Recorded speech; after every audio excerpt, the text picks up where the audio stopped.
pada video kali ini, ya, lagi-lagi kita membahas informasi bantuan sosial.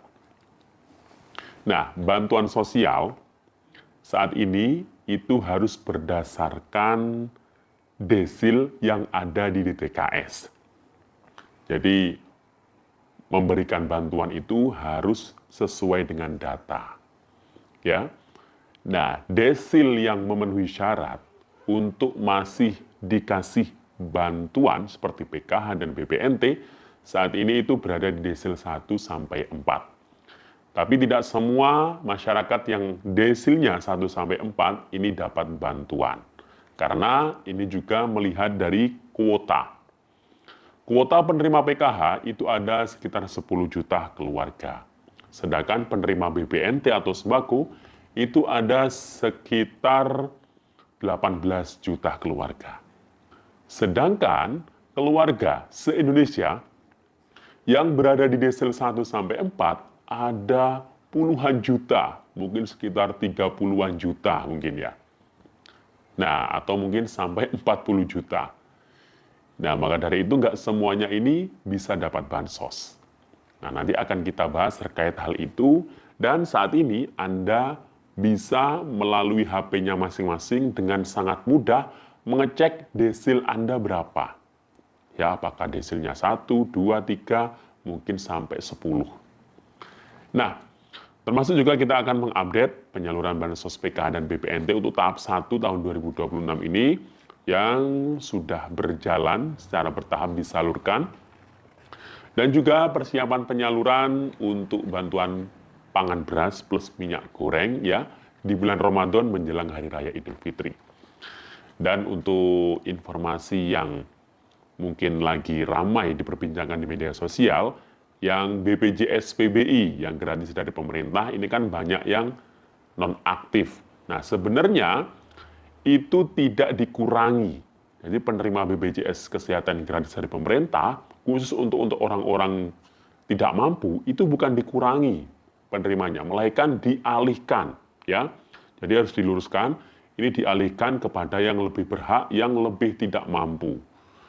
Nah, karena apa? Ya, namanya kehidupan ekonomi itu pasti berubah-ubah. Ada yang meninggal, ada yang tiba-tiba mampu, dulu tidak mampu, sekarang mampu, kemudian dulu mampu, sekarang nggak mampu. Nah, seperti itu ya. Nah, jadi silahkan bagi yang baru bergabung, di subscribe ya channel ini dan ditekan tombol loncengnya. Dan jangan lupa di like juga ya. Dan langsung saja ya, terkait mengenai bantuan sosial ya. Untuk warga masyarakat ya saat ini kalau ingin ngecek desil itu nggak perlu ngecek di desa atau ke pendamping PKH atau TKSK. Nah, sekarang semuanya bisa ngecek sendiri tanpa daftar akun, ya, tanpa ribet-ribet memasukkan atau foto-foto. Nah, sekarang hanya memasukkan nomor KTP, ya, jadi KTP Anda itu kan ada nomor KTP-nya atau NIK, ya, nomor induk kependudukan. Nah, itu silahkan dimasukkan ya dengan cara terlebih dahulu HP Android-nya dipastikan sudah tersambung ke internet pastinya ya.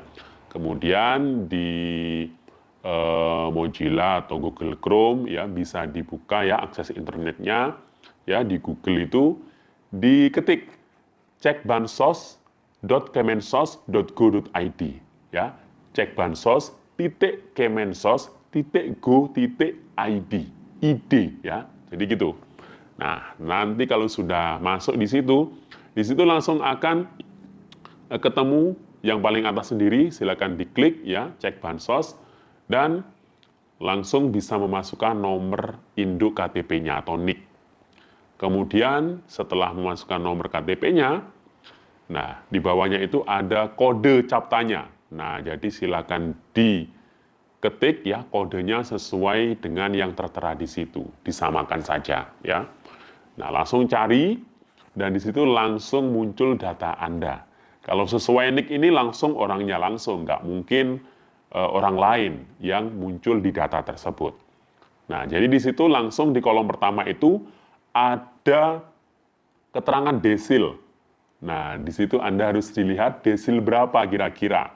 Nah, ingat ya tadi yang sudah saya sampaikan, desil yang dianggap tidak mampu dan menjadi sasaran penerima bansos itu ada di desil 1 sampai 4. Ada di desil 5 itu bisa dapat BPJS Kesehatan. Nah, kalau yang sudah dianggap mampu itu ada di desil 6 sampai 10. Kalau desil Anda itu 6 sampai 10, nah berarti sudah nggak ada harapan dapat bansos. Tapi kalau kondisi Anda mungkin saat ini tidak mampu, ya pekerjaan nggak punya, penghasilan sangat minim, ya satu kakaknya punya anak banyak, ya bahkan mungkin rumahnya reot, ya. Nah, bisa mengusulkan pembaruan desil melalui aplikasi cek bansos, ya, bukan yang di website tadi itu ya, tapi harus download di aplikasi Play Store, harus daftar akun dulu, ya. Nah, di situ bisa mengusulkan pembaruan desil. Nanti menunggu petugas untuk mengcek atau survei ulang. Atau bisa juga langsung melalui kantor desa atau kelurahan menemui operator 6NG yang ada di desa atau kelurahan. Nggak tahu prosesnya mudah atau tidak kalau lewat desa kelurahan ya. Karena dulu itu pernah ya diusulkan pembaruan, itu servernya itu biasanya ada yang kurang baik servernya ya. Nah, itu dia ya cara mengusulkan pembaruan desil. Kalau desil Anda itu rendah, desil 1 atau 2 ya itu paling rendah sendiri ya, atau 3 atau 4 lah ya. Nah, itu bisa kalau Anda belum dapat bansos, itu bisa mengusulkan ya secara mandiri ya melalui aplikasi cek bansos tadi, melalui Play Store ya, daftar akun tadi.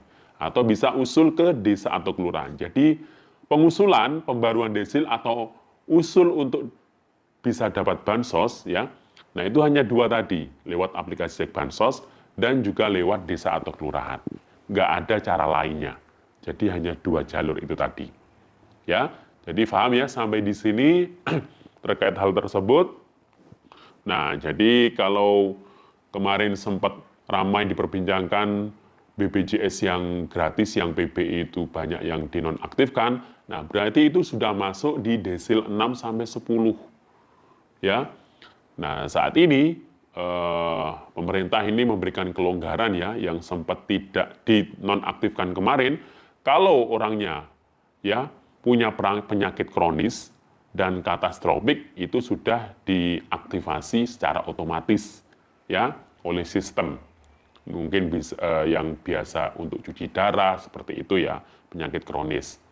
Nah, itu langsung teraktifkan secara otomatis. Ada sekitar 106.153 keluarga atau orang ya peserta BPJS yang gratis dari pemerintah yang berhasil diaktifasi kembali, diidam kembali walaupun desilnya 6 sampai 10. Nah, kemudian ada 32.612 peserta BPJS yang sebelumnya nonaktif. Nah, sekarang sudah diaktifkan kembali melalui proses reaktivasi reguler. Artinya ini yang lapor ke dinas sosial dengan cara meminta surat keterangan berobat ya ke vaskes yang pertama atau ke rumah sakitnya. Nah, itu ya. Jadi begitu caranya ya. Bahkan ini kayaknya 3 bulan ke depan masih akan diaktifkan kembali.